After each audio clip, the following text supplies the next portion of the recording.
Bihar open board का जो दिसंबर 2022 का एग्ज़ाम है, जो 10th क्लास का स्टूडेंट है, वो जो 4 अगस्त से 12 अगस्त में के बीच में एग्ज़ाम होने वाला है, उस स्टूडेंट के लिए मैं बताने वाला हूं कि आपको नहीं भी याद है, नहीं आंसर आ रहा है, तो आप कैसे लिख सकते हैं। ठीक है, आप वीडियो को पूरा देखिएगा, उससे पहले चैनल को सब्सक्राइब कर लीजिए, वीडियो को लाइक कर लीजिएगा। ठीक है, तो मैं आपको बता दूँ कि देखिए 30 जुलाई से 2 अगस्त के बीच में आपको प्रैक्टिकल होने वाला था। प्रैक्टिकल तो खत्म हो गया, लेकिन उसके बाद आपको जो है प्रमंडल में सेंटर जो डाल दिया है, प्रमंडल में जो सेंटर डाल दिया है, इसकी वजह से बहुत सारे स्टूडेंट जो है एग्जाम देने नहीं जाएंगे।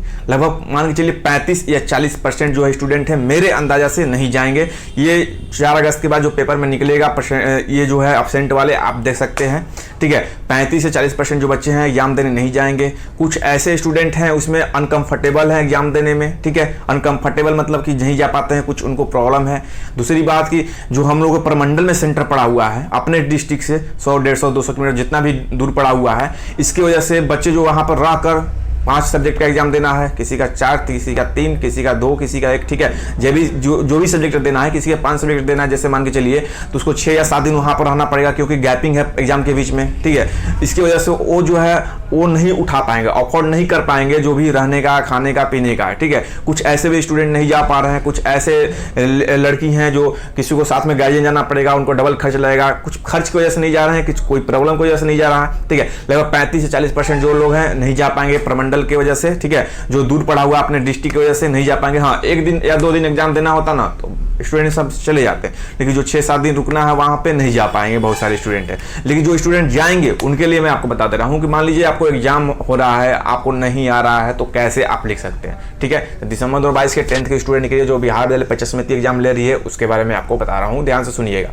देखिए, पहले तो ऑब्जेक्टिव आएगा 50 नंबर का। ठीक है, जिसमें प्रैक्टिकल सब्जेक्ट नहीं है उसमें ऑब्जेक्टिव 50 नंबर का आएगा। 50% ऑब्जेक्टिव, 50% थ्योरी में लिखने वाला रहेगा। ठीक है, तो मान लीजिए 50 नंबर का जो ऑब्जेक्टिव होगा उसमें आप सही मारिएगा तभी आपका नंबर मिलेगा। ठीक है, तो आपको करना क्या होगा, देखिए आप जो आ रहा है उसको सही से मार लीजिए। ठीक है, दूसरी बात कि आपको मान लीजिए आपने मार दिया 25 आंसर सही से मार दिया, आपको कंफर्म था कि आ रहा है, 25 क्वेश्चन नहीं आ रहा है, तो आप कुछ आसपास मिलजुल कर जो भी है आप देखकर थोड़ा सा मार लीजिए। ठीक है, अगर मान लीजिए नहीं होता, आसपास से आपको नहीं आता है, तो आपको एक जो क्वेश्चन है वो छोड़ना नहीं है। एग्जाम जो ऑब्जेक्टिव क्वेश्चन है उसको छोड़ना नहीं है, क्योंकि उसमें माइनस मार्किंग नहीं होती है। तो आपको क्या करना है, उसमें जो है आप कुछ ऐसे क्वेश्चन होते हैं जो उसमें आंसर छुपे होते हैं, बार बार रिपीट कीजिए, क्वेश्चन को पढ़िए। ठीक है, आपको कुछ आंसर याद आएगा वैसे मार दीजिए, अगर नहीं आता है तो उसको मारिए, अंदाजे पीछे जो भी मारिए, इसलिए कि आपको छोड़ना नहीं है, माइनस मार्किंग है नहीं। बाई द वे मान लीजिए 10 क्वेश्चन 20 क्वेश्चन जो भी अंदाजे पीछे मारते हैं उसमें 2-3 ही सही होगा, 2-3 नंबर तो मिला ना। ठीक है, अब बात कर लेते हैं थ्योरी का जो लिखने वाला होता है। देखिए, थ्योरी का लिखने वाला होता है जो एग्जैक्टली सभी को अच्छे से याद नहीं होता है, एग्जैक्टली हुक टू आपको बुक या कॉपी वाले लिख नहीं पाते हैं। ठीक है, तो आपको क्या करना है, जो भी क्वेश्चन है, मान लीजिए न्यूटन का नियम है, जो भी है, जो भी क्वेश्चन, जैसे न्यूटन का नियम आया था प्रैक्टिकल में। ठीक है, जो भी क्वेश्चन है आप उसको बार बार रिपीट कीजिए, याद कीजिए कि न्यूटन का नियम क्या था। ठीक है, याद कीजिए क्या था, उसको रिपीट कीजिए अपने इस मन से। आप बुक, किताबी कीड़ा नहीं है, किताब आपको याद नहीं है, कॉपी नहीं याद की है, तो अपने मन से कुछ याद कीजिए, अपने भाषा में उसको लिखिए। ठीक है, अपने भाषा में लिखिए। मान लीजिए आपको क्वेश्चन जो है नहीं आ रहे हैं, तो आपको क्या करना है, उसको क्वेश्चन को रिपीट कीजिए, उसी तरह आपको बना कर कुछ लिखना है, लेकिन ब्लू और ब्लैक पेन के यूज कीजिए, सजा कर लिखिए, अच्छे राइटिंग बिठा कर लिखिए, लेकिन कोई भी क्वेश्चन नहीं छोड़िएगा। इसलिए बता रहे हैं, मान लीजिए आपको कुछ आंसर आ रहा तो आप लिख दीजिए। ठीक है, आपको कुछ क्वेश्चन का आंसर नहीं आ रहा, आप छोड़ दीजिएगा तो नंबर नहीं मिलेगा।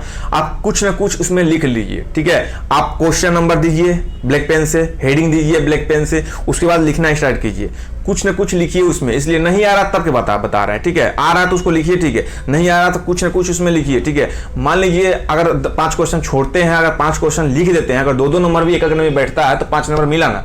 ठीक है, तो आपको क्वेश्चन जो है छोड़ना नहीं है, सभी क्वेश्चन को अटेंड करना है, क्योंकि माइनस मार्किंग इसमें नहीं है। ठीक है,